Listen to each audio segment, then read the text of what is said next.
Chapelaine, Chapelain, bonjour à toutes et bonjour à tous. Par ce message, je souhaitais vous souhaiter une excellente année 2023, qu'elle vous permette de vivre des moments heureux, de partager des projets qui vous sont chers.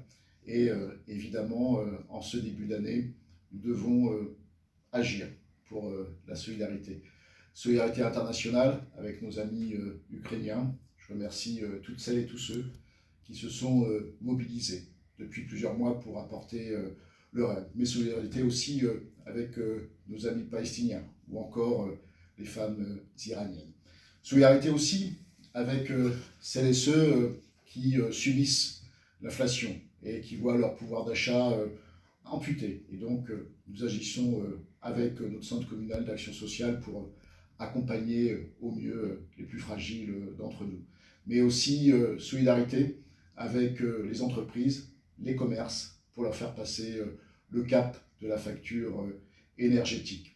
Je veux aussi vous dire que dans le contexte de l'année 2022 que nous avons connue, avec l'année la plus chaude de notre histoire, l'ambition à Chapelle-sur-Erdre, c'est de continuer d'agir pour préserver la biodiversité en maintenant nos espaces agricoles et naturels, et cela nous permet d'installer de nouveaux agriculteurs.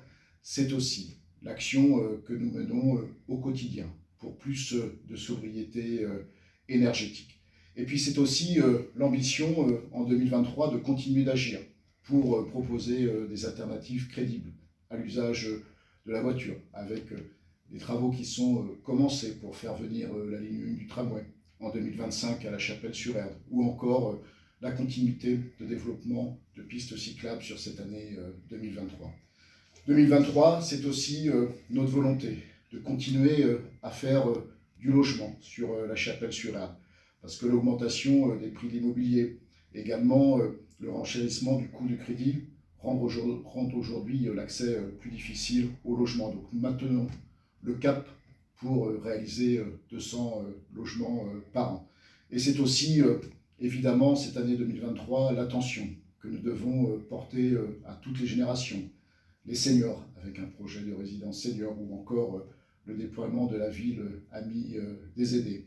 Mais c'est aussi notre ambition sur l'éducation, la jeunesse, la petite enfance, avec une nouvelle convention avec la caisse d'allocation familiale, des études pour réaliser une nouvelle école aux Perrières, ou encore la volonté avec les villes d'Orvaux et de Saint-Herblain de réaliser une cuisine mutualisée dans les prochaines années.